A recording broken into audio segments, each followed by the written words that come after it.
প্রিয় খামারি বন্ধুগণ, আসসালামু আলাইকুম। দেশ ও দেশের বাইরে যে যেখান থেকে আমাদের আজকের সোনালী মুরগি দ্রুত বৃদ্ধির জন্য কি করণীয় এবং সোনালী মুরগি কখন কোন টিকা দিতে হবে সে বিষয়ে কথা বলবো। আমাদের আজকের ভিডিওটি আপনার ভালো লাগলে একটি লাইক দেবেন, কমেন্ট করবেন, শেয়ার করবেন।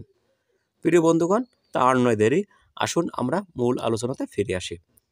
প্রিয় খামারি বন্ধুগণ, সাধারণত আমরা মুরগি পালনের জন্য আমাদের একটি সুন্দর বাসস্থান চয়েস করতে হবে।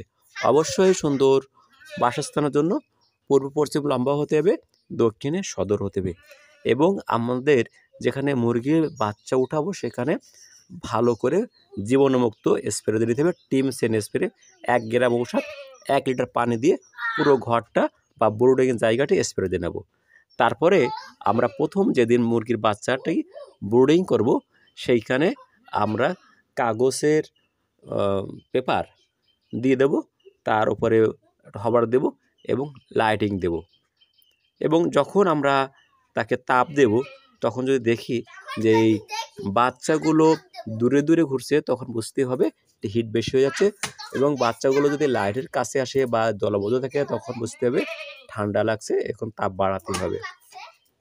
এবার আমরা এই প্রথম দিনেই এই বাচ্চাদেরকে আমরা স্যালাইন এবং এর সাথে টাইলোমক্স অথবা অ্যামক্সাসিলিন, কসমেস প্লাস, SB3 যে কোনো একটি হালকা মাপের অ্যান্টিবায়োটিক খাওয়াবো এবং এর সাথে আমরা B+C খাওয়াতে পারি। প্রিয় খামারি বন্ধুগণ, এবার আমরা প্রথমেই 7 দিন বয়সে একটি BCR টিকা দেব চোখে 1 ফোঁটা করে, আবার এখান থেকে 14 দিন বয়সে আরেকটি টিকা দেব, আর 28 থেকে 30 দিন বয়সে আমরা পক্সের টিকা দেব। এবং আমরা যদি এটা পারিবারিকভাবে লালন পালন করতে যাই তাহলে 2 মাস বয়সে আমরা তাকে বড় মুরগির রানীক্ষেত 8 DB টিকাটি দিব এবং 4 মাস বয়স হলে কলেরা রোগের টিকা দেব। আমরা বিস্তারিত অন্য দিনে বলবো। আজ আমরা দ্রুত মোটা তাজা করার জন্য কী করণীয় সেটা বলবো।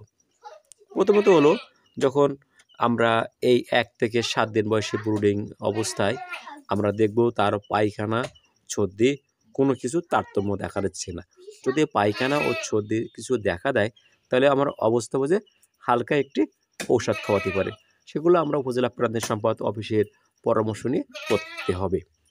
এবং দ্রুত মাংস বৃদ্ধির জন্য আমাদেরকে প্রথমে ব্রয়লারের গরু ফিড খাওয়াবো, তারপরে একটু বড় হলে আমরা ব্রয়লার যে মোটা ফিডটা সেগুলো খাওয়াবো এবং এর পাশাপাশি আমরা গ্রোথ ফাইটার অথবা ভাইটাল অ্যামাইনো ফুড সিরাপ এগুলো 1 ml 1 লিটার পানির সাথে আমরা মাঝে মাঝে খাওয়াবো এবং WS এরেনা WS এগুলো 1 ml 2 লিটার পানিতে খাওয়াবো। প্রিয় খামারি বন্ধুগণ, এবং এই যে ব্রয়লার মুরগির যে খাদ্য ও পানি ঔষধ এগুলো খাওয়ানোর একটি নিয়ম অবশ্যই আমরা পালন করব। যখন আমরা কোনো ওষুধ খাওয়াবো তখন তার আগে আমরা মুরগিকে ফিড খাওয়াবো। ফিড খাওয়ানোর পরে যখন সে পানি পিপাসা হবে তখন আমরা সেই পানিতে আমাদের কাঙ্ক্ষিত যে মেডিসিনগুলো সেখানে আমরা পরিবেশন করব। প্রিয় খামারি বন্ধুগণ, আমাদের আরেকটা জিনিস খেয়াল রাখতে হবে, লিটার যাতে স্যাঁতচিতে গন্ধ না হয় সে বিষয়ে খুব গুরুত্ব সহকারে দেখা লাগবে। লিটার যদি একবার স্যাঁতচিতে গন্ধ হয় তাহলে মুরগির খাওয়া দাওয়ার চাহিদা কম হয়ে যাবে, মুরগির গ্রোথ হবে না এবং বিভিন্ন সময় আপনার 1টা 2টা মুরগি অসুস্থ হতে থাকবে। আর এর পাশাপাশি আমাদের মুরগি যখন 1 মাস বা 35 দিন যখন বয়স হবে তখন আমাদের মুরগি বাচ্চাদেরকে কৃমির ওষুধ খাওয়াবো, পাইপারজেন গ্রুপের কৃমির ওষুধ খাওয়াবো।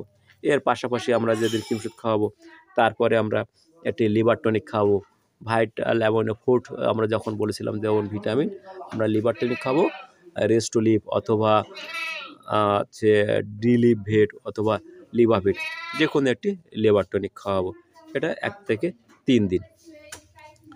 প্রিয় খামারি বন্ধুগণ, আমরা আরও একটি জিনিসে আলোচনা করব যে যেখানে আমাদের এই মুরগি বাচ্চাগুলো থাকবে সেখানে যেন পর্যাপ্ত পরিমাণে আলো হাওয়া বাতাস চলাচল করতে পারে, তা না হলে অ্যামোনিয়া গ্যাস হলে অনেক বাচ্চার টোসায় পানি শরীরে পানি জমতে পারে।